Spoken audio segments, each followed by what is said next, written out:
ಕರ್ನಾಟಕದ ಇತಿಹಾಸದಲ್ಲಿ ಇದು ಭಾರತದ ಮೊಟ್ಟ ಮೊದಲ ತ್ರಿಕೂಟ ಗುಡಿ. ಇದು ವಿಜಯಾದಿತ್ಯನ ಹೆಸರನ್ನ ತೋರಿಸ್ತೀನಿ. ವಿಜಯಾದಿತ್ಯ ಸಾ ನೋಡಿ, ಇವತ್ತಿಗೂ ಕಂಡುಹಿಡಿಬಹುದು. ಸತ್ಯಾಶ್ರಯ ಅಂತ ಇಲ್ಲಿ ಶುರು ಆಗಿದೆ. ನಮ್ಮ ಮಹಾರಾಜರ ಶಾಸನದ ಮುಂದೆ ನಾವು ನಿಂತಿದ್ದೀವಿ. ಇಡೀ ಭಾರತದಲ್ಲಿ ದಾಖಲೆ ಆಗಿರುವಂತಹ ಹೆಣ್ಮಕ್ಳದು ಮೊದಲನೇ ಒಂದು ಸಾಮ್ರಾಟಿ ಯಾರಪ್ಪ ಅಂದ್ರೆ ಅದು ಕನ್ನಡದ ಹೆಣ್ಮಗಳು ವಿಜಯ ಭಟ್ಟಾರಿಕೆ. ಯಾರು ಅಂದ್ರೆ ನಮ್ಮ ಪುಲಕೇಶಿಯ ಸೊಸೆ ವಿಜಯ ಭಟ್ಟಾರಿಕೆ. ಸೊಸೆ ಚಾಲುಕ್ಯ ಸಾಮ್ರಾಜ್ಯವನ್ನ ನಡೆಸ್ತಾಳೆ ಒಂದಷ್ಟು ವರ್ಷಗಳ ಕಾಲ. ತುಂಬಾನೇ ನಾವು ಕನ್ನಡದವ್ರು ಹೆಮ್ಮೆ ಪಟ್ಕೋಬೇಕು ಅಂತ ರಾಜಕೀಯ ಇತಿಹಾಸ ನಮ್ದು. ಕರುನಾಡ ತಾಯಿ ಸದಾ ಚಿನ್ಮಯಿ. ಇಲ್ಲಿ ಒಳಗಡೆ ಊರು ಒಳಗಡೆ ಆಗದಂಗಿದೆ. ಅಮ್ಮ ಇಲ್ಲಿ ಯಾವ್ದಾದ್ರು ಗುಡಿ ಇದೆಯಾ? ಓ, ಇಲ್ಲಿ ಇನ್ನೊಂದು ಸಮಸ್ಯೆ ಇದೆ. ಏನ? ಬಲಕ್ ಹೋಗಿ ಅಂತಿರ್ತಾರೆ, ಗೊತ್ತದೆ ಅಣ್ಣ. ಇಲ್ಲಿ ವಿರೂಪಾಕ್ಷ ಗುಡಿ ಯಾವ ಕಡೆ ಇರೋದು? ವಿರೂಪಾಕ್ಷ ಮತ್ತೆ ಜಂಬುಲಿಂಗೇಶ್ವರ ಗುಡಿ ಇಲ್ಲಿ ಒಳಗಡೆನಾ? ಸ್ನೇಹಿತರೆ, ಇದು ಬಾದಾಮಿಯ ಹಳೆ ಊರು ಸ್ನೇಹಿತರೆ. ಇದು ಬಾದಾಮಿಯ ಬಸ್ ನಿಲ್ದಾಣ ಏನಿದೆಯಲ್ಲ, ಅದರಿಂದ ಒಳಗಡೆ ಇದೀವಿ ನಾವು. ಅಲ್ಲಿ ನೀವು ಗಮನಿಸ್ಬೋದು, ಉತ್ತರದ ಗುಹಾಲಯಕ್ಕೆ ಅಥವಾ ಉತ್ತರದ ಬೆಟ್ಟಕ್ಕೆಲ್ಲ ಹೋಗುವಂಥ ಸ್ಥಳ ಇದೆ ಇಲ್ಲಿ ನಾವು ಇದೀವಿ ನೋಡಿ. ಹಳೆ ಊರು ಬಂತ ಸರ್ ಇದರಿಂದ ಇರಬೇಕು, ಕೇಳೋಣ. ಇದೆಯಲ್ಲ, ಇದು ವಿರೂಪಾಕ್ಷ ಗುಡಿ ಅಂತ. ನಾನು ಹೇಳಿದ್ದು ತ್ರಿಕೂಟ ಮಾದರಿಯ ಗುಡಿ ಅಂತ ನಾನು ಹೇಳದ್ನಲ್ಲ. ಭಾರತದ ಅತಿ ಹಳೆಯ ತ್ರಿಕೂಟ ಮಾದರಿಯ ಗುಡಿ ಅದು ಇದ್ರ ಹಿಂದೆ ಭಾಗದಲ್ಲಿ ಇರೋದು. ಅಲ್ಲಿ ಕೇಳ್ಕೊಂಡು ಹೋಗೋಣ. ಬಟ್ ಓವರ್ ಆಗಿ ಇದ್ರ ಸುಮ್ಮನೆ ಒಂದು ಆರ್ಕಿಟೆಕ್ಚರ್ ಹೇಳ್ತೀನಿ ಬನ್ನಿ. ಓಕೆ.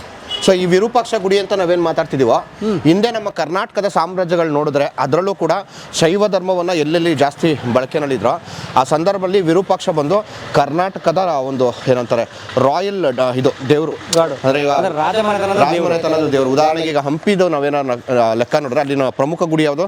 ವಿರೂಪಾಕ್ಷ. ಅದೇ ಥರ ನೀವು ಕಲ್ಯಾಣದ ಚಾಲುಕ್ಯರು ಮತ್ತು ನೀವು ಈವನ್ ನಮ್ಮ ಬಾದಾಮಿ ಚಾಲುಕ್ಯರ ಕಾಲಕ್ಕೆ ಹೋದ್ರೂ ನಿಮಗೆ ಪಟ್ಟದಕಲ್ಲಿನಲ್ಲಿ ತುಂಬಾ ದೊಡ್ಡ ಗುಡಿ ಹೆಸರು ಇರೋದು ವಿರೂಪಾಕ್ಷ ಅಂತಾರೆ. ಹೌದು, ವಿರೂಪಾಕ್ಷೇಶ್ವರ ಬಂದು ಈ ನಾಡಿನ ಅಧಿದೇವತೆ ಆಗಿದ್ದು, ಶಿವನ ಒಂದು ಇದು ರೂಪ. ಸೊ ಅದರಲ್ಲಿ ಇದು ಕೂಡ ಒಂದು ಶೈವರ ಗುಡಿ. ಇದು ವಿರೂಪಾಕ್ಷ ಅಂತ ಕರೀತಾರೆ. ಇದನ್ನ ನೀವು ಹೊರಗಡೆಯಿಂದ ನೋಡಿದ ತಕ್ಷಣ ಇದು ಕಲ್ಯಾಣದ ಚಾಲುಕ್ಯರ ಕಾಲದ ಆರ್ಕಿಟೆಕ್ಚರ್ ಅಂತ ಹೇಳ್ಬೋದು. ಯಾಕೆಂದ್ರೆ ಕಲ್ಯಾಣದ ಚಾಲುಕ್ಯರ ಕಾಲದಲ್ಲಿ ನಿಮಗೆ ಕರ್ನಾಟಕ ದ್ರಾವಿಡ ಶೈಲಿಯ ಶಿಖರಗಳೆಲ್ಲ ಇದಾಗುತ್ತೆ, ಡೆವಲಪ್ಮೆಂಟ್ ಆಗುತ್ತೆ. ಮತ್ತೆ ಕಂಬಗಳಲ್ಲಿ ಬಂದು ಸೂಕ್ಷ್ಮವಾಗಿ ಈ ತಿರ್ಗಾಣಿ ಯಂತ್ರದಿಂದ ತಿರುಗಿಸಿರೋ ಕಾರಣ ಬಂದು ಅದು ಡಿಸ್ಕ್ ಶೇಪ್ ತರ ಬಂದಿರುತ್ತೆ. ನೀವು ಇಲ್ಲಿ ಹೊರಬಿತ್ತಿನಡೆ ನೋಡ್ಕೊಬೋದು. ನೀವು ಇಲ್ಲಿ ಹೊರಬಿತ್ತಿನೇ ನೋಡಿದ್ರು ನೋಡಿ, ಇಲ್ಲಿ ನಿಮ್ಗೆ ಒಂದು ವಿಶೇಷ ತೋರಿಸ್ತೀನಿ. ಇದ್ರದ್ದು ಮೇಲಿನ ಶಿಖರ ನೋಡಿ, ಅದು ಇದ್ರ ಮೇಲಿನ ಶಿಖರ ನೋಡಿ, ಎರಡು ಬೇರೆ ಬೇರೆ. ಇದು ಸಾಧಾರಣವಾಗಿ ದಕ್ಷಿಣ ಭಾರತದಲ್ಲಿ ನಾವು ಬಳಸುವಂತ ಶಿಖರ ಶೈಲಿ. ಹೌದು, ಇದನ್ನ ದ್ರಾವಿಡ ಮಾದರಿಯ ಶಿಖರ ಅಂತಾರೆ. ಮೇಲ್ಗಡೆ ನಿಮ್ಗೆ ಇದಿದೆಯಲ್ಲ ಏನು ವಿಮಾನದ ರಚನೆ, ಅದು ನಮ್ಮ ದ್ರಾವಿಡ ಮಾದರಿಯ ಶಿಖರಗಳಲ್ಲಿ ರೌಂಡ್ ಶೇಪ್ ಇರುತ್ತೆ, ಇಲ್ಲಾಂದ್ರೆ ನಿಮ್ಗೆ ಇದು ಏನಂತಾರೆ ಸ್ಕ್ವೇರ್ ಶೇಪ್ ಇರುತ್ತೆ.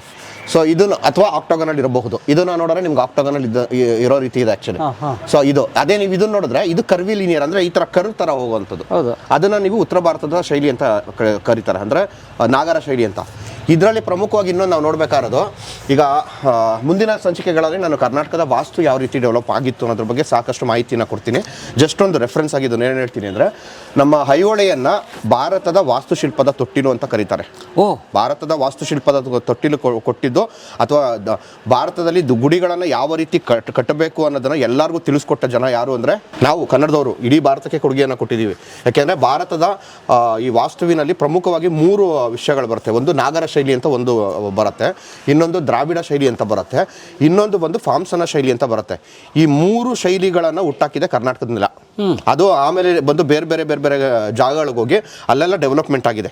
ಉದಾಹರಣೆಗೆ ಈ ಒಂದು ಶೈಲಿ ಇದೆಯಲ್ಲ, ನಾನು ಮುಂದೆ ಪಟ್ಟದಕಲ್ ಕರ್ಕೊಂಡು ಇದು ನಾಗರ ಶೈಲಿನಲ್ಲಿ ಅಡ್ವಾನ್ಸ್ಡ್ ಶೈಲಿ. ಇದನ್ನ ಬಂದು ಶೇಖಾ ನಾಗರಿ ಅಂತ ಅಲ್ಲ, ಇದು ಭೂಮಿಜ ಶೈಲಿ ಅಂತ ಬರುತ್ತಿದ್ದು.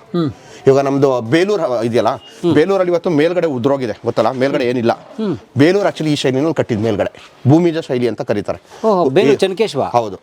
ಸೊ ಹಾಗಾಗಿ ಈ ನಾಗರ ಶೈಲಿ ಕರ್ನಾಟಕದಲ್ಲಿ ಹುಟ್ಟದ ನಂತರ ಬಂದು ಅದರಲ್ಲೇ ಬೇರೆ ಬೇರೆ ಇದಾಗುತ್ತೆ, ಅಂದ್ರೆ ಡೆವಲಪ್ಮೆಂಟ್ಗಳಾಗುತ್ತೆ. ಅದರಲ್ಲಿ ಲತೀನಾ ಮಾದರಿಯ ಶಿಖರಗಳು ಬರುತ್ತೆ, ಭೂಮಿಜ ಮಾದರಿಯ ಶಿಖರಗಳು ಬರುತ್ತೆ, ಆಮೇಲೆ ಶೇಖರಿ ಮಾದರಿ ಅಂತ ಇನ್ನೊಂದು ಇದು ಬರುತ್ತೆ.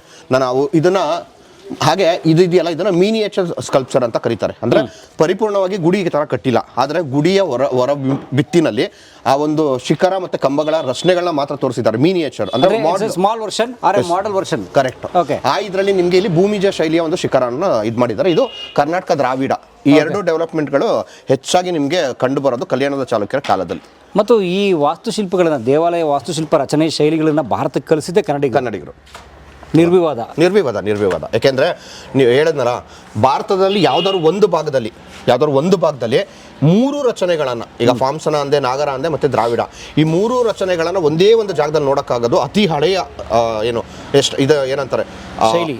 ಆ ಶೈಲಿಗಳನ್ನ ಒಂದು ಸ್ಥಳದಲ್ಲಿ ನೋಡೋಕ್ಕಾಗೋದು ಬರೀ ಕರ್ನಾಟಕದಲ್ಲಿ ಮಾತ್ರ. ಅದು ನಮ್ಮ ಈ ಒಂದು ಬಾದಾಮಿ, ಐಹೊಳೆ, ಪಟ್ಟದಕಲ್ಲು, ಮಹಾಕೂಟ ಇದೆಯಲ್ಲ ಈ ಜಾಗದಲ್ಲಿ. ಹಾಗಾಗಿ ಐಹೊಳೆಯನ್ನ ಭಾರತದ ವಾಸ್ತುಶೈಲಿಯ ತೊಟ್ಟಿಲು ಅಂತಾನೆ ಕರೀತಾರೆ. ಸೊ ಇದು ಒಟ್ಟಾರೆ ಇದು ವಿರೂಪಾಕ್ಷನ ಗುಡಿ. ಯಾಕಂದ್ರೆ ಹಂಪಿಲು ವಿರೂಪಾಕ್ಷ ಬಹಳ ಪ್ರಖ್ಯಾತವಾದ ದೇವರು. ಯಾಕಂದ್ರೆ ಅಲ್ಲಿ ವಿಠಲ ಗುಡಿ ಎಲ್ಲ ಹಾಳಾಗಿದೆ, ಆದ್ರೆ ವಿರೂಪಾಕ್ಷನ ಗುಡಿ ಚೆಕ್ಕು ಚೆದ್ರೆ ಹಾಗೆ ಇದೆ. ಹೌದೌದು, ಅದಕ್ಕೆ ಸಾಕಷ್ಟು ಬೇರೆ ಬೇರೆ ತರ್ಕಗಳಿದೆ. ಅಮ್ಮ, ಇಲ್ಲಿ ಹಿಂದ್ಗಡೆ ಒಂದು ಗುಡಿ ಇದೆಯಲ್ಲ, ಹೆಂಗ್ ಹೋಗೋದು? ಎಲ್ಲಿ? ಬಾಗ್ಲು ಅಲ್ಲಿ ಬಾಗ್ಲಿದೆಯಾ? ಬನ್ನಿ ನೋಡೋಣ, ಹುಡ್ಕೋಣ. ಹೌದಾ, ಸರಿ. ಸರ್ ನೋಡಿ, ಇಡೀ ಭಾರತದ ಮೊಟ್ಟ ಮೊದಲ ತ್ರಿಕೂಟ ದೇವಾಲಯ ಇರೋದು ಈ ಸಣ್ಣ ಜಾಗದೊಳಗಡೆ. ಹೌದು.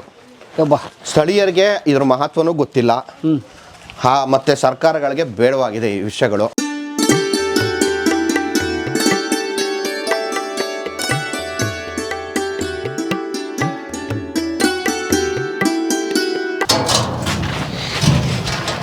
ಬನ್ನಿ ಸರ್.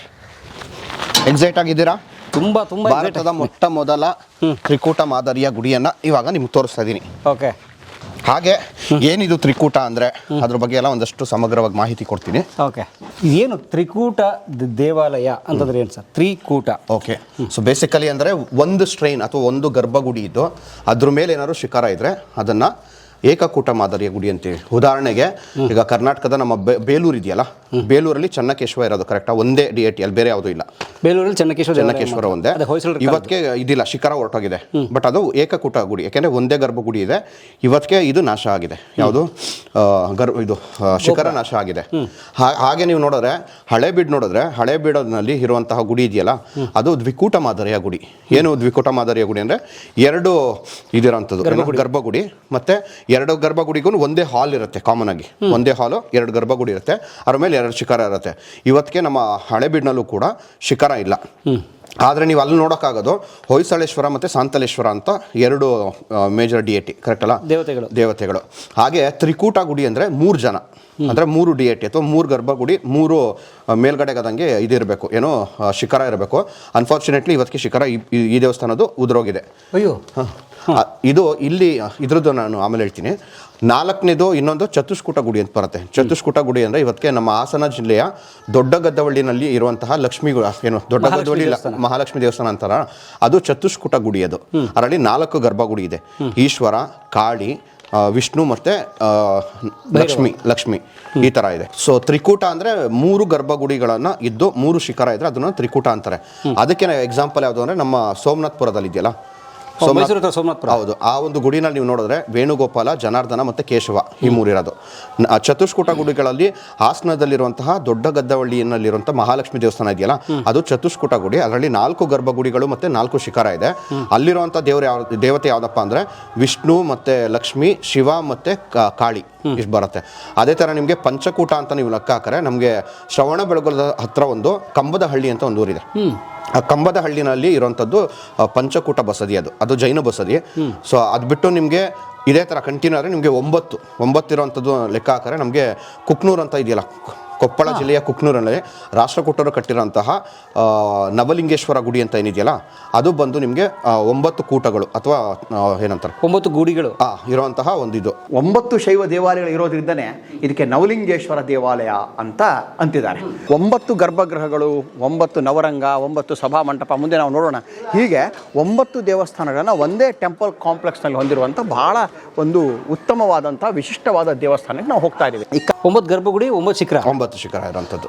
ಸರ್, ಅದು ನಾವು ಮಾಡಿದ್ವಿ ಸ್ನೇಹಿತರೆ. ನೀವು ಕಲಾ ಮಾಧ್ಯಮದಲ್ಲಿ ಗಮನಿಸ್ಬೋದು, ನಮ್ಮ ಶ್ರೀ ದತ್ತ ಪ್ರಸನ್ನ ಪಾಟೀಲ್ ಅವರು, ಗದಗಿನ ಪ್ರೊಫೆಸರ್, ಹಿಸ್ಟ್ರಿ ಪ್ರೊಫೆಸರು, ಅವರು ನಮಗೆ ನವಲಿಂಗೇಶ್ವರ ದೇವಸ್ಥಾನ, ಕುಕ್ನೂರು ಮಹಾಮಾಯಿ ದೇವಸ್ಥಾನ ಕೂಡ ಫೇಮಸ್, ಅದು ಕೂಡ ನಾವು ಮಾಡಿದ್ವಿ, ಗಮನಿಸ್ಬೋದು. ಅದು ನವಲಿಂಗೇಶ್ವರ. ಹೌದು, 9 ಗರ್ಭಗುಡಿ, 9 ಶಿಖರ. ಹೌದು. ಸೊ ಇವತ್ತಿಗೆ ಶಿಖರ ಉಳ್ಕೊಂಡಿದೆ, ಆ ದೇವಸ್ಥಾನದಲ್ಲಿ ಶಿಖರ ಉಳ್ಕೊಂಡಿದೆ. ಇನ್ನು ಇದಿದೆಯಲ್ಲ, ಇದು ತ್ರಿಕೂಟ ಅಂತ ನಾನು ಈಗಾಗಲೇ ಹೇಳಿದೆ. ಇದು ಭಾರತದ ಮೊಟ್ಟ ಮೊದಲ ತ್ರಿಕೂಟ ಗುಡಿ. ಇದು ಆಗಿನ ಕಾಲದಲ್ಲಿ ಇದು ವಿನಯಾವತಿ ಅನ್ನೋ ಒಂದು ರಾಣಿ, ನಮ್ಮ ವಿನಯಾದಿತ್ಯ ಅಂತ ಚಾಲುಕ್ಯನಲ್ಲಿ ಒಬ್ಬರು ಅರಸ ಬರ್ತಾನೆ. ಆ ವಿನಯಾದಿತ್ಯನ ಒಂದು ರಾಜಕೀಯ ಸಾಧನೆ ನೋಡೋದಾದ್ರೆ ಅವನ ಒಂದು ಶಾಸನದಲ್ಲಿ, ಅಂದರೆ ಇವತ್ತಿಗೆ ನಾವು ಆಲಂಪುರಕ್ಕೆ ಏನಾರು ಹೋದರೆ ಬಾಲಬ್ರಹ್ಮ ಅಂತ ಒಂದು ಗುಡಿ ಇದೆ. ಇಲ್ಲಿ ಆಲಂಪುರ ಇರೋದು ಇವತ್ತಿಗೆ ಆಂಧ್ರ ಮತ್ತು ತೆಲಂಗಾಣ ಕೂಡುವ ಒಂದು ಸ್ಥಳ. ಅಂದರೆ ನಮ್ಮ ಕೃಷ್ಣಾ ನದಿ ಮತ್ತು ತುಂಗಭದ್ರಾ ನದಿ ಕೂಡುತ್ತೆ ಅಲ್ಲಿ ಒಂದ್ ಕಡೆ, ಅದನ್ನ ಗದ್ವಾಲ್ ಜಿಲ್ಲೆ ಅಂತ ಕರೀತಾರೆ, ಗದ್ವಾಲ್. ಅಲ್ಲಿ ಬಂದು ನಿಮ್ಗೆ ಸಂಗಮೇಶ್ವರ್ ಅಂತ ಒಂದು ಗುಡಿ ಇದೆ, ಅದ್ರ ಜೊತೆಗೆ 9 ಬೇರೆ ಗುಡಿಗಳಿದೆ, ನವಬ್ರಹ್ಮ ಗುಡಿಗಳು ಅಂತ ಕರೀತಾರೆ. ಆ ನವಬ್ರಹ್ಮ ಗುಡಿಗಳಲ್ಲಿ ಒಂದು ಬಾಲಬ್ರಹ್ಮ ಗುಡಿ.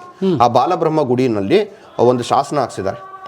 ಆ ಶಾಸನದ ಪ್ರಕಾರನೇ ಆಕ್ಚುಲಿ ವಿನಯಾದಿತ್ಯನ ಬಗ್ಗೆ ಹೇಳ್ಬೇಕಂದಾಗ ವಿನಯಾದಿತ್ಯ ಎಳೆ ಅರಸನ್ ಅಂತಾನೆ ಒಂದ್ ಕಡೆ ಮೆನ್ಷನ್ ಆಗಿದ್ದಾರೆ. ಹೌದು, ವಿನಯಾದಿತ್ಯ ಬಾದಾಮಿ ಚಾಲುಕ್ಯರ ರಾಜ, ಯುವರಾಜ ಆಗಿರೋ ಸಂದರ್ಭದಲ್ಲಿ ಅಲ್ಲಿ ಒಂದು ಶಾಸನ ಹಾಕ್ಸಿದ್ದಾನೆ. ಅದ್ರ ಪಕ್ಕನೇ ಅಂದ್ರೆ ಸ್ವರ್ಗ ಬ್ರಹ್ಮ ಗುಡಿನಲ್ಲಿ ಈ ಒಂದು ಶಾಸನ ಇದೆ, ಅದ್ರ ಪಕ್ಕ ಇನ್ನೊಂದು ಬಾಲಬ್ರಹ್ಮ ಗುಡಿ ಅಂತಿದೆ. ಆ ಶಾಸನದಲ್ಲೇನೆ ಇದು ವಿನಯಾದಿತ್ಯಂದು ರಾಜಕೀಯ ಸಾಧನೆ ಹೇಳ್ಬೇಕಂದಾಗ ಮತ್ತೆ ಇನ್ನೊಂದು ಜಮಲ್ಗಮ್ ಅಂತ ಇನ್ನೊಂದು ಶಾಸನ ಬರುತ್ತೆ, ಕಾಪರ್ ಪ್ಲೇಟ್. ಆ ಕಾಪರ್ ಪ್ಲೇಟ್ನಲ್ಲೂ ಕೂಡ ವಿನಯಾದಿತ್ಯನ ಒಂದು ಸಾಧನೆಗಳನ್ನ ಹೇಳ್ಬೇಕಂದಾಗ ಇವತ್ತಿನ ಪಾರಸಿಕ ಅಂದ್ರೆ ಹಿಂದಿನ ಪಾರಸಿಕ ಅಂದ್ರೆ ಇವತ್ತಿನ ಇರಾನ್, ಮತ್ತೆ ಸಿಂಹಳ ಅಂದ್ರೆ ಇವತ್ತಿನ ಶ್ರೀಲಂಕಾ, ಮತ್ತೆ ಕಮೇರಾ ಅಂದ್ರೆ ಕಾಂಬೋಡಿಯಾ, ಈ ಎಲ್ಲ ಜಾಗದಲ್ಲಿ ತನ್ನ ಸಾರ್ವಭೌಮತ್ವವನ್ನು ಇದು ಮಾಡಿ ಅವ್ರ ಹತ್ರ ಕಪ್ಪ ಕಾವಣಿಕೆ ಪಡಿತಿದ್ದ ಅನ್ನೋದನ್ನ ದಾಖಲೆ ಮಾಡ್ತಾರೆ. ವಿನಯಾದಿತ್ಯ ಹೌದು, ಬರೀ ಬಾದಾಮಿ ಸಾಮ್ರಾಜ್ಯದಲ್ಲ, ಇಲ್ಲ ಆ ಕಡೆ ಕಾಂಬೋಡಿಯಾ, ಹೌದು, ಈ ಕಡೆ ಶ್ರೀಲಂಕಾ, ಹೌದು, ಇರಾನ್ ಅಂದ್ರೆ ಮಿಡ್ಲ್ ಈಸ್ಟ್, ಹೌದು, ಅಷ್ಟು ಕಡೆಯಿಂದ ತನ್ನ ಕಪ್ಪ ಕಾಣಿಕೆ ತರಿಸ್ಕೋತಿದ್ದಂತಹ ರಾಜ. ಹೌದು, ಇವತ್ತಿನ ಒಂದು ರಾಜಕೀಯ ಪರಿಸ್ಥಿತಿ ನೋಡಿದ್ರೆ ಈ ವಿಡಿಯೋ ನಾವು ಮಾಡ್ಬೇಕಂದಾಗ ಈಗ ಮಿಡಲ್ ಈಸ್ಟ್ ನಲ್ಲಿ ಸಾಕಷ್ಟು ಇದಿದೆ ಗೊತ್ತಲ್ಲ, ಯುದ್ಧದ ಟೆನ್ಷನ್ಸ್ ಇದೆ. ಇರಾನ್ ಮೇಲೆ ದಾಳಿ, ಇಸ್ರೇಲ್ ದಾಳಿ, ಅಮೆರಿಕ ದಾಳಿ, ದುಬೈ ಕುವೈತ್ ಮೇಲೆಲ್ಲ ದಾಳಿ, ಇದೆಲ್ಲ ಕೇಳ್ತಾ ಇದೀವಿ. ಹೌದು. ಸೊ ನೀವೇನು ಅರ್ಥ ಮಾಡ್ಕೋಬೇಕು ಅಂದ್ರೆ ಅಮೆರಿಕ ಇವತ್ತು ಬಂದು ಯುದ್ಧ ಮಾಡ್ತಿರೋದಲ್ಲ ಇರಾನ್ ಮೇಲೆ, ನಾವು 1300-400 ವರ್ಷಗಳ ಹಿಂದೆನೆ ಅಲ್ಲಿ ಮೇಲೆ ಪ್ರಭಾವ ಬೀರಿದೀವಿ, ಅಷ್ಟು ದೂರದವರೆಗೂ. ಕನ್ನಡಿಗರ ಇತಿಹಾಸ ಇದು, ಅಂತ ಒಂದು ಶ್ರೇಷ್ಠವಾದ ಇತಿಹಾಸ. ಇನ್ನು ನಾವು ಈ ಶಾಸನಕ್ಕೆ ಬಂದ್ರೆ, ಶಾಸನಕ್ಕೆ ಮೊದಲು ವಿನಯಾದಿತ್ಯ ಮಾತಾಡ್ತಿದ್ವಿ. ಸೊ ಇದು ಕಟ್ಟಿದ್ಯಾರು? ಕಟ್ಟಿದ್ದು ಬಂದು ಇದನ್ನ ವಿಜಯಾದಿತ್ಯ ಕಟ್ಟಿಸ್ತಾನೆ. ಯಾರಿದು ವಿಜಯಾದಿತ್ಯ ಅಂದ್ರೆ ನಮ್ಮ ವಿನಯಾದಿತ್ಯನ ಮಗ, ವಿನಯಾದಿತ್ಯ ಅರಸನ ಮಗ. ಈ ಗುಡಿ ಚಾಲುಕ್ಯ ಅರಸ ಅವ್ರ ಕಾಲದಲ್ಲಿ ಕಟ್ಟಿರೋದು. ಇದನ್ನ ಕಟ್ಸಿದ್ ಯಾರು ಅಂದ್ರೆ ವಿಜಯಾದಿತ್ಯನ ತಾಯಿ ಮತ್ತೆ ವಿನಯಾದಿತ್ಯನ ಹೆಂಡತಿ. ಅಂದ್ರೆ ಗೊತ್ತಾಯ್ತಲ್ಲ, ವಿಜಯಾದಿತ್ಯನ ತಾಯಿ ವಿನಯಾದಿತ್ಯನ ಹೆಂಡತಿ, ಅವ್ರ ಹೆಸರು ಬಂದು ವಿನಯವತಿ ಅನ್ಬಿಟ್ಟು. ವಿನಯವತಿ ಆ ಅಮ್ಮ ಹಾಕ್ಸಿರೋ ಶಾಸನನೇ, ಆ ಒಂದು ರಾಣಿ ಹಾಕ್ಸಿರೋಂಥ ಶಾಸನನೇ ನಾವೀಗ ನೋಡ್ತಾ ಇರೋದು. ಓಕೆ. ಸೊ ಇದು ಸುಮಾರು 15 ಸಾಲುಗಳ ಶಾಸನ. ಅದರಲ್ಲಿ 10 ಸಾಲು ಸಂಸ್ಕೃತದಲ್ಲಿದ್ರೆ, 5 ಸಾಲು ಕನ್ನಡದಲ್ಲಿದೆ. ಅಂದ್ರೆ ಇದೊಂಥರ ಇದು ಏನಂತಾರೆ ಮಿಕ್ಸ್ಡ್ ಇದು ಭಾಷೆ. ನಾವು ಲೆಕ್ಕ ಹಾಕಿದ್ರೆ ಸಂಸ್ಕೃತ ಮತ್ತೆ ಕನ್ನಡ ಎರಡೂ ಇದೆ. ಲಿಪಿ ಬಂದು ಕನ್ನಡ ಲಿಪಿಯನ್ನಲ್ಲಿ ಹಾಕ್ಸಿರುವಂತ ಒಂದು ಶಾಸನ ಇದು. ಎಲ್ಲಿದೆ ಶಾಸನ? ನೋಡಿ ಇಲ್ಲಿ ನೋಡ್ತಾ ಇದ್ದೀರಲ್ಲ, ಎಲ್ಲಿ ಬಿಳಿ ಪೇಂಟ್ ಹೊಡೆದ್ಬಿಟ್ಟು ನೀವು. ಇಲ್ಲಿನ ಜನಕ್ಕೆ ಅದು ಈ ಒಂದು ಇತಿಹಾಸದ ಒಂದು ಅರಿವು ಇಲ್ಲದೆ ಇರೋ ಕಾರಣ, ಈ ಗುಡಿಯ ಒಂದು ಮಹತ್ವ ಇಲ್ಲಿ ಸ್ಥಳೀಯರಿಗೆ ಗೊತ್ತಿಲ್ಲದಿರೋ ಕಾರಣ ಅವರು ಪೇಂಟ್ ಹೊಡೆದ್ಬಿಟ್ಟಿದ್ದಾರೆ. ಇದನ್ನ ದಯವಿಟ್ಟು ನಾನು ಈ ವಿಡಿಯೋ ಮೂಲಕ ನಾನು ಕೇಳೋದೇನೆಂದ್ರೆ, ಇವೆಲ್ಲ ನಮ್ಮ ಹಿರಿಯರ ಕುರುಹುಗಳು. ಈಗ ಹೇಗೆ ನಾವು ಪಿತೃಪಕ್ಷದಲ್ಲಿ ಬಂದು ನಮ್ಮ ಹಿರಿಯರನ್ನ ನಾವು ನೆನೆಸ್ಕೋತೀವೋ ಅಲ್ವಾ, ಏನೋ ಎಡೆ ಇಟ್ಟು ಎಲ್ಲ ಪೂಜೆ ಮಾಡ್ತೀವಲ್ಲ, ಅದೇ ರೀತಿ ಇದು ಕೂಡ ನಮ್ಮ ಹಿರಿಯರ ಒಂದು ಇದು ನೆನಪುಗಳು. ಇಂಥವುಗಳನ್ನ ದಯವಿಟ್ಟು ಯಾರೂ ಹಾಳು ಮಾಡಕ್ಕೆ ಹೋಗ್ಬೇಡಿ. ಎಲ್ಲೇ ಶಾಸನಗಳು ಸಿಕ್ಕಲಿ, ವೀರಗಳನ್ನ ಸಿಕ್ಕಲಿ, ಅದನ್ನು ಸಂರಕ್ಷಣೆ ಮಾಡಿ ಸಂಬಂಧಪಟ್ಟ ಇಲಾಖೆಗಳಿಗೆ ಅದನ್ನು ಆದಷ್ಟು ತಿಳಿಸಿ ಅಂತ ಈ ಒಂದು ವಿಡಿಯೋ ಮೂಲಕ ನಾನು ಹೇಳ್ತೀನಿ. ನೋಡಿ ಇಲ್ಲಿ ನಿಮ್ಗೆ ಗಮನಿಸ್ಬೋದು, ಶಾಸನ ನೋಡಿ, ಅಕ್ಷರಗಳು ಕಾಣ್ತಿದ್ದಾವೆ. ಮೊದಲನೇ 10 ಸಾಲುಗಳು ಸಂಸ್ಕೃತ, ಆಮೇಲೆ 5 ಸಾಲು ಏನಿದೆ ಅದು ಕನ್ನಡನಲ್ಲಿರುವಂಥದ್ದು. ಸೊ ಈ ಶಾಸನದಲ್ಲಿ ಬನ್ನಿ, ಈಗ ನಾನು ಇದನ್ನ ತೋರಿಸ್ತೀನಿ, ನಮ್ಮ ವಿಜಯಾದಿತ್ಯನ ಹೆಸರನ್ನ ತೋರಿಸ್ತೀನಿ. ಇವತ್ತಿಗೆ ಸಾಕಷ್ಟು ಮಂಕಾಗಿದ್ರು ಒಂದು ಅಂದಾಜ್ ಮೇಲೆ ಹಿಡಿಬೋದು. ಎಷ್ಟು ವರ್ಷದ ಕನ್ನಡ ಇದು? ಇದು 1300 ವರ್ಷಗಳ ಹಳೆ ಕನ್ನಡ. ನೋಡಿ ಸ್ನೇಹಿತರೆ, 6 ಮತ್ತು 7ನೇ ಶತಮಾನದ ಕನ್ನಡ ಹೇಗಿತ್ತು ಅಂತ ನೀವು ಗಮನಿಸ್ಬೋದು. ಇಲ್ಲಿ ಸತ್ಯಾಶ್ರಯ ಇದೆ. ಸತ್ಯಾಶ್ರಯ ಇರೋದು ಆ್ಯಕ್ಚುಲಿ ಬಂದು 3ನೇ ಲೈನಾ, 1 2 3 4ನೇ ಲೈನು, ಮೇಲ್ಗಡೆ 2 ಲೈನ್ ಕಾಣಿಸ್ತಾ ಇಲ್ಲ, ಇಲ್ಲೆಲ್ಲ ಹೋಗ್ಬಿಟ್ಟಿದೆ. ಇಲ್ಲಿ ನೋಡ್ಬೋದು, ಇಲ್ಲಿ ವಿಜಯಾದಿತ್ಯ, ನೀವು ಇಲ್ಲಿಗೆ ಗೊತ್ತಾಗತ್ತೆ ಅಂತ ಇದ್ದೀರಾ, ವಿಜಯಾದಿತ್ಯ ಸಾ ನೋಡಿ ಇವತ್ತು ಕಂಡುಹಿಡಿಬೋದು, ಸತ್ಯಾಶ್ರಯ ಅಂತ ಇಲ್ಲಿ ಶುರು ಆಗಿದೆ. ಸೊ ಈ ಶಾಸನದ ಪಾಠ ಏನು ಹೇಳುತ್ತಿದೆ ಅಂದ್ರೆ, ವಿನಯವತಿ ಅನ್ನುವಂತಹ ಯಾರು ಹೆಣ್ಮಗಳು ಇದ್ರಲ್ಲ, ನಮ್ಮ ವಿಜಯಾದಿತ್ಯ ಮಹಾರಾಜರ ಒಂದು ತಾಯಿಯಾಗಿದ್ದವಳು. ಅವತ್ತಿನ ಒಂದು ರಾಜಕೀಯ ಒಂದು ಸ್ಥಿತಿ ನೋಡಿದ್ರೆ, ನಮ್ಮ ಚಾಲುಕ್ಯರು ಬಂದು ಇಡೀ ಭಾರತದ ಮೇಲೆ ಹತೋಟಿ ಸಾಧಿಸ್ಬಿಟ್ಟಿರ್ತಾರೆ, ಅದರಲ್ಲೂ ಕೂಡ ನರ್ಮದಾ ನದಿಯಿಂದ ಕಾವೇರಿವರೆಗೂ. ಸೊ ಈ ಶಾಸನದಲ್ಲಿ ಏನು ಹೇಳ್ತಾರೆ ಅಂದರೆ, ವಿನಯಾದಿತ್ಯ ಆಗಿನ ಕಾಲದ ಒಂದು ರಾಜಕೀಯ ನೋಡಿದ್ರೆ, ಈ ಪಲ್ಲವರು ಯಾರು ದಕ್ಷಿಣ ಭಾರತದ ಪಲ್ಲವರು ಮತ್ತು ಚೇಳ ಚೋರ ಇವರೆಲ್ಲ ಇದ್ರಲ್ಲ, ಅವರನ್ನು ನಿಯಂತ್ರಣದಲ್ಲಿ ಇಡುವ ಸಂದರ್ಭದಲ್ಲಿ ವಿಜಯಾದಿತ್ಯ ಬಂದು ಉತ್ತರ ಭಾರತಕ್ಕೆ ದಂಡೆತ್ತು ಹೋಗ್ತಾನಂತೆ. ಅಂದರೆ ಗಂಗಾ ಯಮುನಾ ಬಯಲಿನ ಹತ್ರ ಬಂದು ದಂಡೆತ್ತು ಹೋಗ್ತಾನಂತೆ. ಆ ಸಂದರ್ಭದಲ್ಲಿ ಆದಂತಹ ಒಂದು ಅವಘಡನಲ್ಲಿ ಅಥವಾ ಒಂದು ತೊಂದರೆನಲ್ಲಿ ಅವನು ಆ್ಯಕ್ಚುಲಿ ಅಲ್ಲಿಗೆ ಸೆರೆ ಸಿಕ್ಬಿಡ್ತಾನಂತೆ. ಸೆರೆ ಸಿಕ್ಕಿ ಕೆಲವು ವರ್ಷಗಳಾದಮೇಲೆ ಅಲ್ಲಿಂದ ತಪ್ಪಿಸ್ಕೊಂಡು ಬರ್ತಾನಂತೆ. ಆ ಸಂದರ್ಭದಲ್ಲಿ ವಿನಯವತಿ ರಾಣಿ ಬಂದು ದೇವ್ರಿಗೆ ಹರಕೆ ಮಾಡ್ಕೊಂಡಿರ್ತಾಳಂತೆ. ಏನಂದರೆ, ನನ್ನ ಮಗ ಏನಾದರೂ ಸುರಕ್ಷಿತವಾಗಿ ಬಂದ ಪಕ್ಷದಲ್ಲಿ ನಾನು ನಿನಗೆ ತ್ರಿಕೂಟ ಮಾದರಿಯ ಗುಡಿ ಕಟ್ತೀನಿ, ಬ್ರಹ್ಮ ವಿಷ್ಣು ಮಹೇಶ್ವರರಿಗೆ ಅಂತ ಇರುತ್ತಂತೆ. ಹಾಗಾಗಿ ಈ ಒಂದು ಶಾಸನ ಹಾಕ್ಸಿರೋದು. ಅಯ್ಯೋ, ವಿಜಯಾದಿತ್ಯ ಉತ್ತರ ಭಾರತಕ್ಕೆ ಯುದ್ಧಕ್ಕೆ ಹೋಗ್ತಾನೆ. ಹೌದು. ಆತ ಅಲ್ಲಿ ಸೆರೆ ಸಿಕ್ಬಿಡ್ತಾನೆ. ಸೊ ಆತನ ತಾಯಿ ವಿನಯವತಿ ನನ್ನ ಮಗ ಸುರಕ್ಷಿತವಾಗಿ ಬಂದ್ರೆ ನೀವು ಗುಡಿ ಕಟ್ತೀನಿ ಅಂತ ಹೇಳಿರೋದು. ಹೌದು. ಕಟ್ಟಿದ್ದಕ್ಕೆ ಹಾಕಿರೋದು. ಸೊ ಇದು ಅಷ್ಟೇ ಅಲ್ಲದೆ ಇದು ಒಂದು ಈ ಗುಡಿ ಕಟ್ಟಿರೋದ್ರ ಜೊತೆಗೆ ಇದೊಂದು ದಾನ ಶಾಸನ ಕೂಡ. ಈ ಶಾಸನದಲ್ಲಿ ಬಂದು ಮಂಜೆ ಮುತ, ಓಕೆ, ಈ ಶಾಸನದಲ್ಲಿ ಮಾಂಜೆ ಮುತ ಅಂತ ಒಬ್ಬ ವ್ಯಕ್ತಿ ಹೂಗಾರ, ಅವನ ಬಗ್ಗೆ ಕೂಡ ಉಲ್ಲೇಖ ಬಂದಿದೆ. ಸೊ ಬಟ್ ಅದು ಯಾವ ಪರ್ಪಸ್ಗೆ ಈ ವ್ಯಕ್ತಿನ ಹೆಸರು ತಗೊಂಡಿದ್ದಾರೆ ಅನ್ನೋದು ಶಾಸನದಲ್ಲಿ ಇನ್ನೂ ಕರೆಕ್ಟಾಗಿ ಇನ್ಫಾರ್ಮೇಷನ್ ಇಲ್ಲ. ಬಟ್ ಓವರ್ ಆಗಿ ಏನು ಅರ್ಥ ಮಾಡ್ಕೋಬೋದು ಅಂದರೆ ಇಲ್ಲಿ ಈ ಗುಡಿ ಕಟ್ಟಿರೋಕ್ಕೆ ದಾಖಲಿತ ಇತಿಹಾಸ ಇಲ್ಲೇ ಇದೆ, ವಿನಯವತಿ ಹಾಕ್ಸಿದಂಥ ಶಾಸನ ಇದೆ. ಅದರಲ್ಲೂ ನಾವೆಲ್ಲ ತುಂಬಾ ಏನಂದರೆ ನಾನೇ ಸಾಕಷ್ಟು ವೀಡಿಯೋಗಳು ಹೇಳ್ತಾ ಇರ್ತೀನಿ ಇನ್ಸ್ಟಾಗ್ರಾಮ್ನಲ್ಲಿ, ನಮ್ಮ ರಾಜ್ಯದ ಹೆಸರುಗಳನ್ನ ಶಾಸನದಲ್ಲಿ ನೋಡೋದಿದೆಯಲ್ಲ ಅದೊಂಥರ ಮನಸ್ಸು ತುಂಬ ಬರುತ್ತೆ. ಹಾಗಾಗಿ ನೀವು ಇನ್ನೊಂದ್ಸಲಿ ಬಂದು ನೋಡಂಗಿರೋ ನೋಡಿ ಸತ್ಯಾಶ್ರಯ ಇಲ್ಲಿದೆ. ಆ್ಯಕ್ಚುಲಿ ಹೌದು, ವಿಜಯಾದಿತ್ಯ ಸತ್ಯಾಶ್ರಯ ಅನ್ನೋದು ಇಲ್ಲಿ ಬರೆದಿದೆ. ನಮ್ಮ ಮಹಾರಾಜರು ಶಾಸನದ ಮುಂದೆ ನಾವು ನಿಂತಿದ್ದೀವಿ. ವಿಜಯಾದಿತ್ಯ ಬಾದಾಮಿ ಚಾಲುಕ್ಯರ ಪ್ರಮುಖ ರಾಜ, ಇಮ್ಮಡಿ ಪುಲಕೇಶಿ ನಂತರನ ಆಮೇಲೆ ಓಕೆ, ಇವ್ರದ್ದು ಲೀನಿಯೇಜ್ ಅನ್ನ ನಾನು ಆಕ್ಚುಲಿ ಇದ್ರಲ್ಲಿ ಹೇಳೋಣ ಅಂತಿದೆ, ತೊಂದರೆ ಇಲ್ಲ. ಸೊ ಏನಂದ್ರೆ ಈ ಒಂದು ರಾಜಮನೆತನ ಶುರು ಆಗೋದು ಬಂದು ಜಯಸಿಂಹ ಮತ್ತೆ ರಣರಾಗರಿಂದ. ಅವರು ಐಹೊಳೆ ಪ್ರಾಂತ್ಯವನ್ನ ಒಂದು ಸಂದರ್ಭದಲ್ಲಿ ಆಡಳಿತ ಮಾಡ್ತಿರ್ತಾರೆ. ಮತ್ತೆ ಕದಂಬರಿಗೆ ಬಂದು ಮಾಂಡಲಿಕರಾಗಿರ್ತಾರೆ. ಅವರಲ್ಲಿ ಒಂದನೇ ಪುಲಕೇಶಿ ಬಂದು ಕದಂಬರ ವಿರುದ್ಧವಾಗಿ ಬಂಡೆತ್ತು ಕೊನೆಗೆ ಅವನು ಸ್ವತಂತ್ರ ಘೋಷಿಸ್ಕೊಂಡು ಅವನೊಂದು ಸ್ವತಂತ್ರವಾದ ಚಾಲುಕ್ಯ ಸಾಮ್ರಾಜ್ಯಕ್ಕೆ ಅಡಿಪಾಯ ಆಗ್ತಾನೆ. So the founder of Chalukya ಸಾಮ್ರಾಜ್ಯ ಯಾರು ಅಂದರೆ ಒಂದನೇ ಪುಲಕೇಶಿ. ಅಲ್ಲಿಂದ ನಮ್ಮದು ಚಾಲುಕ್ಯ ಸಾಮ್ರಾಜ್ಯ ಬೆಳೆಯೋಕ್ಕೆ ಶುರು ಆಗುತ್ತೆ. ಇವ್ರ ನಂತರ ಬಂದು ನಮ್ಮ ಕೀರ್ತಿವರ್ಮರು, ಆಮೇಲಿಂದ ಮಂಗಳೇಶ, ಇಮ್ಮಡಿ ಪುಲಕೇಶಿ, ನಂತರ ಬಂದು ಒಂದನೇ ವಿಕ್ರಮಾದಿತ್ಯ, ವಿನಯಾದಿತ್ಯ, ವಿಜಯಾದಿತ್ಯ, ಎರಡನೇ ವಿಕ್ರಮಾದಿತ್ಯ ಮತ್ತು ಎರಡನೇ ಕೀರ್ತಿವರ್ಮ, ಅಲ್ಲಿಗೆ ಎಂಡ್ ಆಗುತ್ತೆ. ಇಷ್ಟು ಟೋಟಲ್ ರಾಜರು ಬರ್ತಾರೆ. ನಮ್ಮ ವಿಜಯಾದಿತ್ಯ ಯಾರಪ್ಪ ಅಂದರೆ ಇಮ್ಮಡಿ ಪುಲಕೇಶಿಯ, ಇವ್ರು ಬಂದು ಮರಿಮಗ ಇಮ್ಮಡಿ ಪುಲಕೇಶಿ ಹರ್ಷವರ್ಧನ ನರ್ಮದಾ ನದಿ ತೀರದಲ್ಲಿ ಸೋಲಿಸಿದಂತ ರಾಜ. ಸೊ ಇಮ್ಮಡಿ ಪುಲಕೇಶಿ ಆದ್ಮೇಲೆ ಒಂದನೇ ವಿಕ್ರಮಾದಿತ್ಯ, ಆಮೇಲಿಂದ ವಿನಯಾದಿತ್ಯ, ಆಮೇಲಿಂದ ವಿಜಯಾದಿತ್ಯ. ಸೊ ಮರಿಮಗ, ಮೊಮ್ಮಗನ್ ಮಗ. ಹೌದು. So okay fine. ಆ ವಿಜಯಾದಿತ್ಯನ ಸಾಧನೆ ಏನು ಸರ್? ಸೊ ವಿಜಯಾದಿತ್ಯನ ಶಾಸನಗಳಲ್ಲಿ ಏನು ಬರ್ಕೊಂಡಿದ್ದಾನೆ ಅಂದರೆ ಅವನು ಯುವಕ ಆಗಿದ್ನಲ್ಲ, ಅವತ್ತಿಗೆ ಇದನ್ನ ಏನಂತಾರೆ ಪವರ್ನಲ್ಲಿ ಯಾರಪ್ಪ ಇದ್ರು ಅಂದರೆ ಒಂದನೇ ವಿಕ್ರಮಾದಿತ್ಯ ಇರ್ತಾನೆ. ನಾವು ನಿಜವಾಗ್ಲೂ ಒಂದನೇ ವಿಕ್ರಮಾದಿತ್ಯನ ಬಗ್ಗೆ ಎಷ್ಟು ಖುಷಿ ಪಡಬೇಕು ಅಂದರೆ ಅವನು ಸುಮಾರು 80 ವರ್ಷ ವಯಸ್ಸು ಆಗಿರೋ ಸಂದರ್ಭದಲ್ಲೂ ಯುದ್ಧ ಭೂಮಿಗಳು ಇಳಿದಿದ್ದಾನೆ. ಯಾಕೆಂದ್ರೆ ವಯಸ್ಸು 80 ಆಗಿದ್ದಾಗನು. ಯಾಕೆಂದ್ರೆ ವಿಜಯಾದಿತ್ಯನ ಶಾಸನದಲ್ಲೇ ಒಂದನೇ ವಿಕ್ರಮಾದಿತ್ಯ ಮತ್ತೆ ಅವರಪ್ಪ, ಈಗ ಅವ್ರ ಅಪ್ಪಂಗೆ 50 ದಾಟ್ಬಿಟ್ಟಿರುತ್ತೆ ಲೆಕ್ಕ, ವಿನಯಾದಿತ್ಯಂಗೆ ಇವನು ಚಿಕ್ಕವನಾಗಿದ್ದ. ಅವರಿಬ್ಬರು ಬಂದು ದಂಡಯಾತ್ರೆಗಳನ್ನ ಮಾಡೋರು ಅಂತ ಆಗಿನ ಕಾಲದಲ್ಲಿ. ಅದನ್ನು ವಿಜಯಾದಿತ್ಯನ ಶಾಸನದಲ್ಲೂ ನೋಡ್ಬೋದು, ಅಥವಾ ನಮ್ಮ ಒಂದನೇ ವಿಕ್ರಮಾದಿತ್ಯನ ಶಾಸನದಲ್ಲೂ ನೋಡ್ಬೋದು. ಈ ವಿನಯಾದಿತ್ಯ ಏನು ಹೇಳ್ಕೊತಾನೆ ಅಂದರೆ ತ್ರೈರಾಜ್ಯ ಪಲ್ಲವರನ್ನು ನಮ್ಮ ಒಂದನೇ ವಿಕ್ರಮಾದಿತ್ಯ ಹತೋಟಿಗೆ ತೊಗೊಂಡ್ಬರ್ತಾರಂಥದ್ದು. ಮತ್ತು ವಿನಯಾದಿತ್ಯ ಅವ್ರಿಗೆ ಸಪೋರ್ಟಿವ್ ಆಗಿ ಜೊತೆ ಹೋಗಿದ್ದ. ಆ ಸಂದರ್ಭದಲ್ಲಿ ನಾನು ಬಾದಾಮಿಯಲ್ಲಿ ನಿಂತು ಇಲ್ಲಿ ಸ್ಥಳೀಯವಾಗಿ ಸಾಕಷ್ಟು ಅಭಿವೃದ್ಧಿ ಕಾರ್ಯಗಳನ್ನ ಮಾಡಿದ್ದೆ. ಅದರಲ್ಲೂ ಪ್ರಮುಖವಾಗಿ ನಾನು ಕೆರೆಗಳನ್ನ ಕಟ್ಟಿಸಿದೆ, ಆಸ್ಪತ್ರೆಗಳನ್ನ ಕಟ್ಟಿಸಿದೆ, ಮತ್ತು ಎಲ್ಲ ಧರ್ಮಗಳಿಗೂ ನಾನು ಪ್ರೋತ್ಸಾಹ ನೀಡಿದೆ ಅಂತ ಒಂದು ಶಾಸನದಲ್ಲೇ ಬರ್ಕೋತಾನೆ ವಿಜಯಾದಿತ್ಯ. ಇಷ್ಟಲ್ಲದೆ ಇವತ್ತಿಗೆ ಪಾರಸಿಗಳು ಅಂತ ನಾವು ಮಾತಾಡ್ತೀವಲ್ಲ, ಅದೇ ರತನ್ ಟಾಟಾ ಮತ್ತು ಬಜಾಜ್ ಕಂಪ್ನಿ ಇಂಥವೆಲ್ಲ ನೋಡ್ತಿದ್ದೀವಲ್ಲ, ಅವರು ಭಾರತಕ್ಕೆ ಬಂದದ್ದು ಇದೇ ಸಂದರ್ಭದಲ್ಲಿ. ಯಾರ ಸಂದರ್ಭದಲ್ಲಿ?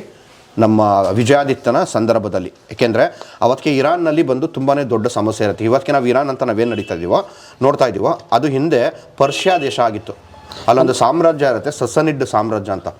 ಅದು ನಿರಂತರವಾಗಿ ಒಂದು 26 ವರ್ಷಗಳ ಕಾಲ ಬಂದು ಇವ್ರ ಮೇಲೆ ವಾರ ಮಾಡಿತ್ತೆ, ರೋಮ್ ದೇಶದ ಮೇಲೆ. ಅದರದ್ದು ಸಮಗ್ರ ವಿವರ ನಾನು ಇದರಲ್ಲಿ ಕೊಡ್ತೀನಿ, ಮೇಗುತಿ ಜಿನಾಲಯದಲ್ಲಿ ಕೊಡ್ತೀನಿ. ಮತ್ತು ಅವ್ರ ವಿರುದ್ಧ ಯುದ್ಧ ಆದ ನಂತರ ಮೊದಲ ಒಂದು ಖಲೀಫತ್ ಸಾಮ್ರಾಜ್ಯ ಅಂತ ಕರೆಸ್ಕೊಳುತ್ತೆ, ರಶೀದಿನ್ ಖಲೀಫತ್ತು. ಆ ಸಾಮ್ರಾಜ್ಯದವರು ಬಂದು ಕೂಡ ಈ ಒಂದು ಇರಾನ್ ಮೇಲೆ ದಾಳಿ ಮಾಡಿದಾಗ ಅವ್ರಿಗೆ ನೀವು ಮುಸ್ಲಿಮ್ ಆಗಿ ಅಂದರೆ ಇಸ್ಲಾಮಕ್ಕಾಗಿ ನೀವು ಕನ್ವರ್ಟ್ ಆಗಬೇಕು, ಇಲ್ಲಾಂದರೆ ನಿಮ್ಮನ್ನ ಬದುಕೋದಕ್ಕೆ ಅವಕಾಶ ಇಲ್ಲ, ಆ ಮಟ್ಟಿಗೆ ಇರುತ್ತೆ ಅಂದರೆ ಟೆನ್ಷನು. ಆ ಸಂದರ್ಭದಲ್ಲಿ ಒಂದಷ್ಟು ಜನ, ಸಾವಿರಾರು ಜನ ಬಂದು ಹಡಗುಗಳಲ್ಲಿ ಈ ಭಾಗಕ್ಕೆ ಬರ್ತಾರೆ, ಭಾರತಕ್ಕೆ ಬರೋದಕ್ಕೆ ಪ್ರಮುಖ ಕಾರಣ ಏನು ಅಂದರೆ ಆಗಿನ ಕಾಲದಲ್ಲಿ ಇವ್ರನ್ನ ಎದುರಾಕೊಂಡು, ಅಂದರೆ ಮೊದಲ ರಶೀದಿನ್ ಖಲೀಫತ್ತನ್ನು ಎದುರಾಕೊಂಡು ಪೈಪೋಟಿಗೆ ನಿಲ್ಲುವಂಥ ಇಡೀ ಪ್ರಪಂಚದ ಏಕೈಕ ಶಕ್ತಿ ಕನ್ನಡಿಗರಾಗಿದ್ದು. ಅದು ಕೂಡ ನಮ್ಮ ಬಾದಾಮಿ ಚಾಲುಕ್ಯರು. ಅಲ್ಲದೆ ಹಿಂದೆ ಬಂದು ಪುಲಕೇಶಿ ಆ ಭಾಗದಲ್ಲಿ ಪ್ರಭಾವ ಬೀರಿದ್ದು, ಮತ್ತು ವಿನಯಾದಿತ್ಯ ಆ ಭಾಗದಲ್ಲಿ ಪ್ರಭಾವ ಬೀರೋ ಕಾರಣ ಈ ಒಂದು ಪರ್ಷಿಯನ್ ಜನ ಯಾರಿದ್ದಾರೋ ಅವರು ಭಾರತಕ್ಕೆ ಅಂದರೆ ಚಾಲುಕ್ಯರ ಸಾಮ್ರಾಜ್ಯಕ್ಕೆ ವಲಸೆ ಬಂದು ಅವರು ಇದನ್ನು ಕೇಳ್ತಾರಂತೆ, ಏನಂತಾರೆ ನಮಗೆ ಆಶ್ರಯ ನೀಡುವಂಥ. ಅದು ನಡೆದಿರೋದು ಗುಜರಾತ್ನ ಸಂಜನ್ ಅನ್ನೋ ಜಾಗದಲ್ಲಿ. ಸೊ ಆ ಸಂದರ್ಭದಲ್ಲಿ ನಮ್ಮ ವಿಜಯಾದಿತ್ಯ ಅವರಿಗೆ ಆಶ್ರಯವನ್ನು ನೀಡಿದ್ದ. ಅದು ಇವರ ಪ್ರಮುಖವಾದ ರಾಜಕೀಯ ಸಾಧನೆ. ಇವತ್ತೇನಾದರೂ ತುಂಬ ದೊಡ್ಡ ಬಿಸ್ನೆಸ್ ಮ್ಯಾನ್ಗಳು ಭಾರತದಲ್ಲಿ ಏನಾದರೂ ಪಾರ್ಸಿಗಳು ಹುಟ್ಟಾಕಿದ್ರೆ ಅದಕ್ಕೆ ಮೂಲ ಕೊಡುಗೆ ನಮ್ಮದು ಕನ್ನಡಿಗರು.